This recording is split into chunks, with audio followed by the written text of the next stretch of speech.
आता पाहूया महत्त्वाच्या 25 बातम्या।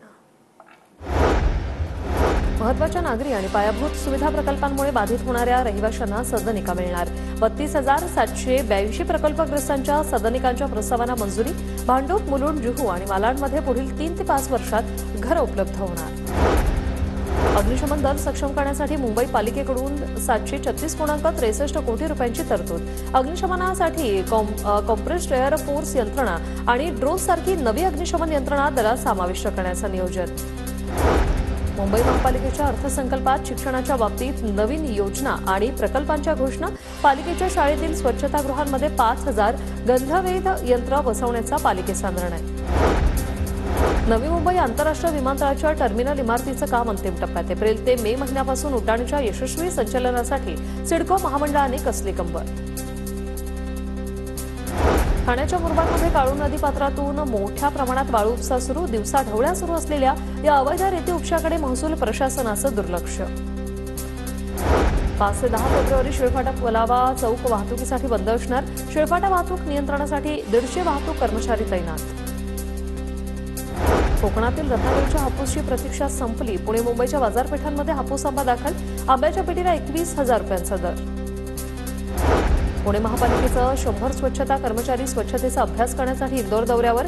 आमदार हेमंत रासनेच्या संकल्पनेतून स्वच्छ सुंदर आणि विकसित कसबा अभियान आजपासून 7 तारखेपर्यंत दौरा असणार। पुणे जिल्ह्यातील देवघर धरण प्रकल्पाचे मजबूतीकरण आणि गळती रोखण्याच्या कामांसाठी निधी उपलब्ध। मंत्रिमंडळाच्या बैठकीत 315 कोटी 5 लाखांच्या खर्चास मान्यता। सावित्रीबाई फुले पुणे विद्यापीठात कार्यरत शिकाऊ उमेदवारांची हजेरीपत्रक ऑनलाईन सादर करण्याचे निर्देश।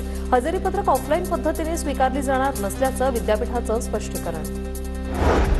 नागपुरात उद्या भारत इंग्लंड क्रिकेट सामन्यांच्या तिकिटाची ब्लॅकमध्ये विक्री। 2 जणांना पोलिसांकडून अटक। 6 तिकीट जप्त। मालेगावातील बांगलादेशी रोहिंग्या जन्म प्रमाणपत्र प्रकरणात अटकेतील 3घांची पोलीस कोठडी वाढली। तर पोलीस तपासासाठी न्यायालयाकडून पोलीस कोठडीत वाढ। नाशिकच्या गंगापूर रोड परिसरात पतीकडून पत्नीची हत्या। मुलीने प्रेमविवाह केला म्हणून पती पत्नीत वाद सुरू होते। याच वादातून घटना घडल्याची पोलिसांची प्राथमिक माहिती। जंगलात शिकारीसाठी गेले असता चुकून बंदुकीचं ट्रिगर दाबलं गेल्याने दुर्घटना। बंदुकीची गोळी लागल्याने एकाचा जागीच मृत्यू। पालघरच्या मनोर पोलीस ठाण्याच्या हद्दीतील घटना। सिंधुदुर्गमधील सावंतवाडी पॅटर्न चिनी खेळण्यांना सक्षम पर्याय। आता अर्थसंकल्पातील तरतुदीत सावंतवाडीच्या लाकडी खेळण्यांना अच्छे देणार। नांदेड वसमत महामार्गावर शक्तीपीठ महामार्गाविरोधी कृती समितीचा रास्ता रोको आंदोलन। शक्तीपीठ महामार्ग रद्द करण्यासाठी नांदेडचे शेतकरी आक्रमक। पंढरपूरमध्ये माघी यात्रेच्या तोंडावर चंद्रभागा नदीपात्रात शेवाळाचं साम्राज्य। तर नदीपात्रात तळापर्यंत शेवाळ साठल्याने पाण्यालाही दुर्गंधी। नदीपात्र स्वच्छ करून नदीत पाणी सोडण्याची भाविकांची मागणी। हातकणंगले येथील लक्ष्मी औद्योगिक वसाहतीतील लाखो लिटर रसायनयुक्त पाणी थेट पंचगंगा नदीत सोडलं जात असल्याचा प्रकार। यामुळे ओढ्यालगतच्या विहिरी, कूपनलिका यांचं पाणी दूषित। वारंवार तक्रार करून देखील प्रशासन कोणतीही दखल घेत नसल्याने नागरिकांमध्ये नाराजी।